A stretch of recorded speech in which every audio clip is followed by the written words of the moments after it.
हरि ओम हरे कृष्ण। प्रियजनों, दुनिया में कुछ लोग अंधविश्वास में आकंठ डूबे हुए होते हैं।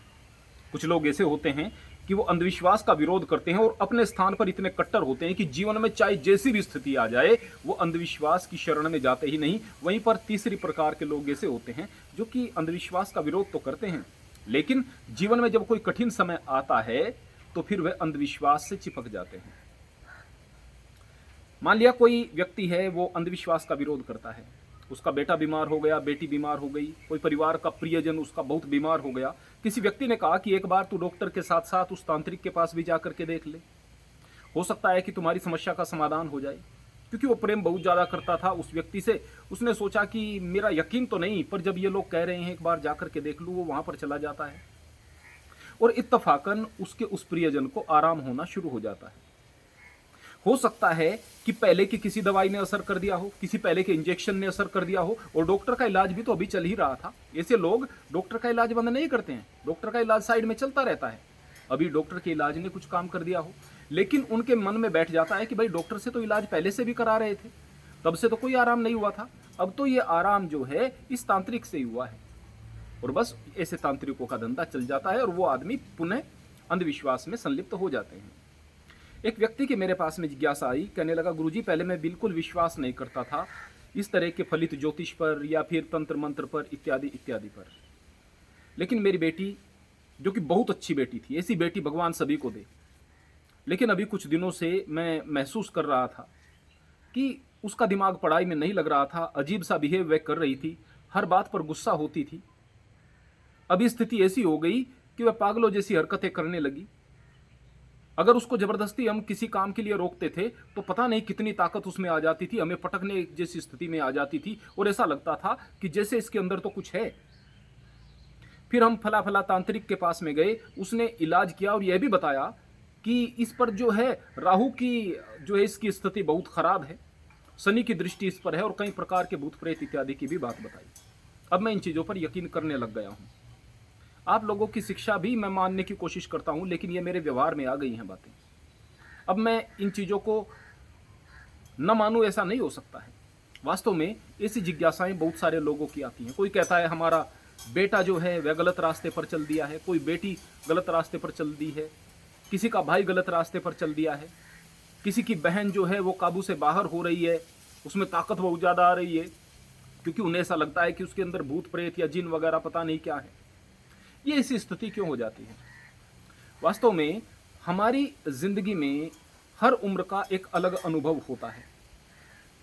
बच्चे किसी चीज में जितना स्वाद लेते हैं, 60 साल से उम्र का व्यक्ति उसमें ज्यादा स्वाद उतना नहीं ले सकता है। बच्चे में यदि किसी चीज में स्वाद लेने की 100% क्षमता है तो 60 साल के उम्र के आदमी में कम से कम 40% वह खत्म हो चुकी होगी, किसी में 50 या 60% भी खत्म हो जाती है। अब बूढ़े कहते हैं कि जितनी स्वादिष्ट चीज़ें पहले होती थी उतनी अब नहीं होती। हकीकत की बात यह भी है कि हो सकता है कि चीज़ों में भी फर्क आ गया हो, आ जाता है, लेकिन सच्चाई यह भी है कि तुम्हारी स्वाद लेने की क्षमता भी उतनी नहीं रही। यह तो केवल स्वाद इंद्रियों के विषय में बात हम कर रहे हैं, लेकिन हमारे शरीर में जो हार्मोन्स के कारण हमारे विचारों पर प्रभाव पड़ता है, हमारे अंदर काम वासना इत्यादि होती है, उसका प्रभाव और ज़्यादा जटिल होता है। हमारे शरीर के अंदर अगर आप पुरुष हैं तो टेस्टोस्टेरोन का जो लेवल होता है वह 17 साल की उम्र में, 16 साल की उम्र में, 18 साल की उम्र में पीक पर होता है। 15 साल में वह उफान पर आने लगता है। कभी कभी 14 साल की उम्र में भी लड़कों में ये चीज़ें आने लगती हैं। लड़कियों में एंड्रोजन का प्रभाव इसी प्रकार से होता है।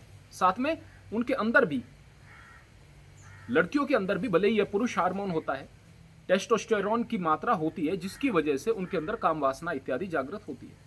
यह एक स्वाभाविक प्रक्रिया है।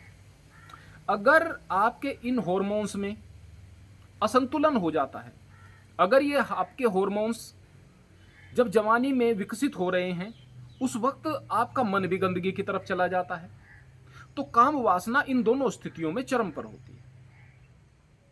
अब ऐसे में उसका मस्तिष्क पर बुरा प्रभाव पड़ता है। लड़कियों में यह अतृप्त काम वासना एक हिस्टीरिया नाम की बीमारी को पैदा करती है। इस बीमारी की शुरुआती स्टेज में लड़कियां अजीब बिहेव करने लगती हैं, गुस्सा उन्हें आने लगता है, वह माँ बाप की इज्जत का ख्याल नहीं करती, वह गलत रास्ते पर चल निकलती हैं। अगर यह स्थिति बहुत ज़्यादा बढ़ती चली जाए और वो लड़कियां इन अपनी मनस्थिति को बाहर जाहिर न करें तो उनके मन पर इतना बुरा प्रभाव पड़ता है कि उनका मानसिक संतुलन खराब होकर दौरे कैसी स्थिति हो जाती है, शरीर में काबू नहीं रहता। और चूंकि मस्तिष्क पर जब नियंत्रण रहता है, मस्तिष्क नियंत्रण में रहता है, हमारी मांसपेशियों पर नियंत्रण करके रखता है, तो आदमी लिमिट में जोर लगा पाता है। और चूंकि मस्तिष्क का नियंत्रण हट गया मांसपेशियों से, शरीर पर नियंत्रण नहीं रहा, अब वह एक आदमी की क्षमता से ज्यादा जोर लगाएगी। ऐसा लगेगा कि शायद इसके अंदर तो कोई दूसरी आत्मा वगैरह घुस गई है। लड़कों के विषय में यदि मैं बात करूं, ज्यादातर ऐसा होता है कि वो माँ बाप की आज्ञा की अवहेलना करना शुरू कर देते हैं, सामने से बोलना शुरू कर देते हैं, बदतमीजी शुरू कर देते हैं। उन्हें ऐसा लगता है कि जैसे बस ये माँ बाप तो बिल्कुल बेकार हैं, इनको पता नहीं है, कुछ अकल नहीं है, हमें बांध कर रखना चाहते हैं, आज़ादी बिल्कुल देना नहीं चाहते।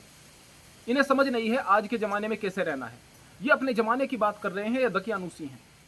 ये वो बच्चे हैं जिनको अपने माँ बाप बहुत अच्छे लगते थे। मैं प्यारे बच्चों, सबसे पहले आप लोगों से कहना चाहता हूँ, जब आप 6-7 साल के थे आपको अपने माँ बाप हीरो लगते थे। पिता जैसा कोई नहीं लगता था। आपके पिता जैसा कोई दुनिया में पिता नहीं था, आपकी माँ जैसी कोई दुनिया में माँ नहीं थी। आपके सपने थे कि जब बड़े हो जाओगे तो माँ बाप के लिए बहुत कुछ करोगे।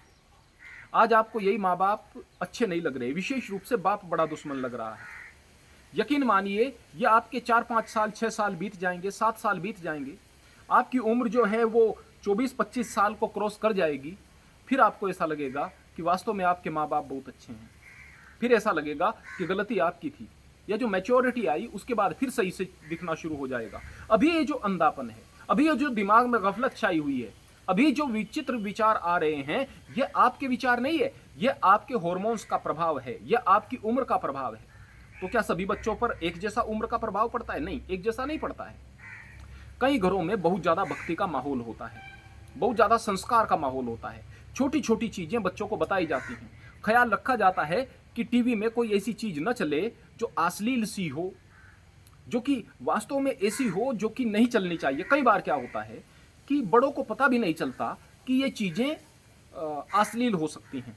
लड़का लड़की का किस प्रकार से मिलना, कैसे कपड़े पहनना, क्या चीज़ें, उन्हें पता नहीं चलता, क्योंकि उन पर उन चीज़ों का उतना प्रभाव नहीं होता। और पुरानी बातों को वो भूल चुके होते हैं कि बचपन में हम पर इन चीज़ों का क्या प्रभाव होता। बच्चों पर उनका प्रभाव बहुत ज़्यादा होता है, क्योंकि दोनों के हार्मोन्स में स्थिति में अंतर होता है। आपके लिए जो चीज़ें नॉर्मलाइज हो गई हैं, यदि आपकी उम्र 30 साल, 35 साल, 40 साल है, तो उसके लिए वो चीज़ें नॉर्मलाइज नहीं है अभी, जिसकी उम्र अभी 16 साल, 17 साल है। वहाँ पर तो लड़का लड़की जब आपस में एक दूसरे की आंखों में आंखें डाल करके देख रहे हैं, वो भी उन्हें सपनों की दुनिया में ले जाती हैं चीज़ें। तो जिन घरों में इन चीज़ों का नियंत्रण ज़्यादा होता है, हो सकता है कि वहाँ पर बच्चों के इन हार्मोन्स पर एक नियंत्रण रहे और इनके होते वह अच्छे कार्यों में अपनी ऊर्जा को लगाएं। ऐसा हो सकता है। पर कई बार ऐसा भी होता है कि घर का माहौल अच्छा है पर बाहर दोस्त बहुत गंदे मिल गए। अब उन गंदे दोस्तों की वजह से, गंदी सोबत की वजह से ये जो हार्मोन्स हैं इनका प्रभाव विपरीत पड़ना शुरू हो गया और फिर उसी प्रकार से बच्चे चिड़चिड़े हो गए, गुस्सा आने लगा, अजीब सा उनका बिहेव शुरू हो गया। ऐसा भी हो सकता है कि कोई बच्चे किसी तरीके से गलत स्थानों पर जाने लगे हों, कहीं क्लब में जाने लगे हों, किसी गलत स्थान में जाने लगे हों और कुछ गलत क्रियाओं में इन्वॉल्व भी होने लगे हों। अब उनकी स्थिति और आगे की हो गई।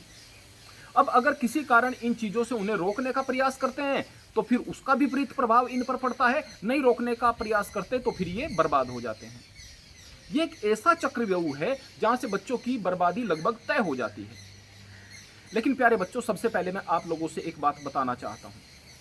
यदि आप शुरुआती दौर में अभी हो और आप अभी इन गंदी आदतों में पड़ रहे हो तो पक्का इस बात को आप लिख करके ले लीजिएगा। कुछ दिनों के बाद में आपको लगेगा कि आपने जिंदगी में बहुत कुछ खो दिया है। शरीर को खो दिया, यादाश्त को खो दिया, पढ़ने लिखने की जो क्षमता थी उसको खो दिया, आपकी जो कंसंट्रेशन की स्थिति थी, आप कंसंट्रेट अब नहीं कर पाते हैं, एकाग्र नहीं हो पाते हैं, इस चीज को खो दिया। और थोड़े दिनों में पता चलेगा कि आपकी शारीरिक क्षमताएं जाती रही हैं।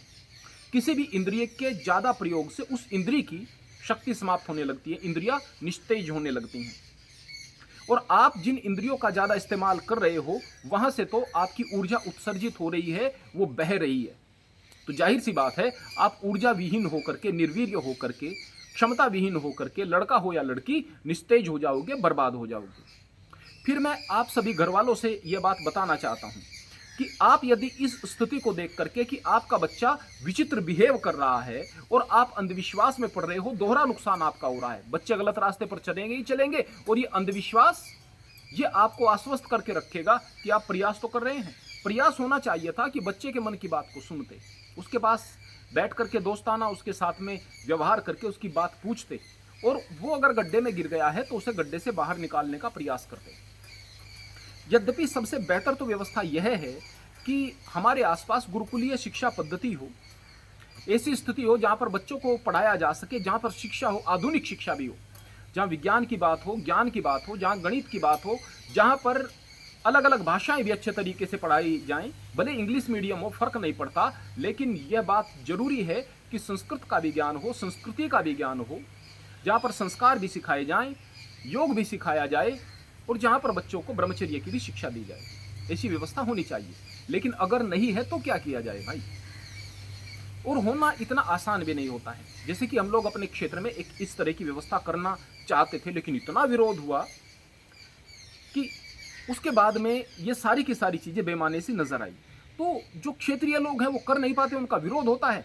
बाहर से आकर कोई करता है तो वह उद्देश्य रखता है कि यहाँ पर हम पैसा भी कमाएंगे, इससे पैसे आएंगे, और फिर उसका व्यापारीकरण होता है तो चीजें नहीं चल पाती। छोड़ दीजिएगा उसके क्या क्या कारण है। लेकिन यदि आपके आसपास गुरुकुलीय शिक्षा पद्धति की कोई व्यवस्था नहीं है तो आपको घर में गुरुकुल बनाना पड़ेगा। इन चीजों को समझना पड़ेगा, विज्ञान को समझना पड़ेगा। आपको यह समझना पड़ेगा कि अंधविश्वास कभी भी आपको किसी तकलीफ से बाहर नहीं निकाल सकते हैं। आपको समझना पड़ेगा कि आपके बच्चों के अंदर अगर ये चीजें हो रही हैं तो इसके पीछे प्राकृतिक कारण भी हैं। हाँ, पारिवारिक और सामाजिक कारण भी हैं, लेकिन प्राकृतिक कारण भी हैं। अब प्राकृतिक कारणों को आपको कैसे बदलना है? बच्चों के अंदर जो ऊर्जा आती है इन हार्मोन्स के विकास के कारण, उस ऊर्जा को सही दिशा में लेकर जाने में बच्चों का सहयोग करना है, और बच्चों के साथ में इस तरह का व्यवहार करना है कि हम आपकी बात को समझते हैं और हम आपके साथ में खड़े हुए हैं। अगर आप इस तरीके से प्रयास करोगे, और जहां पर कठोरता की आवश्यकता है वहां कठोरता की भी आवश्यकता है, इस बात में शक नहीं है, पर इतना विवेक आप में होना चाहिए कि कब कठोरता से काम लेना है और कब प्यार से काम लेना है।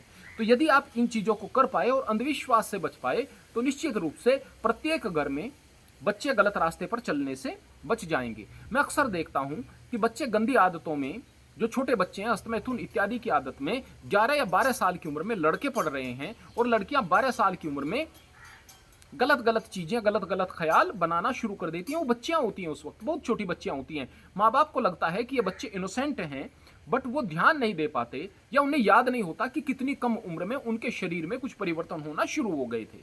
यदि इन चीजों को समझ करके बच्चों के साथ खड़े हुए होंगे और इस चीज को सही दिशा से समझते हुए सही दिशा में प्रयास करेंगे तो निश्चित रूप से आप सभी बच्चों के लिए यह ठीक है, आप सभी अभिभावकों के लिए यह ठीक है।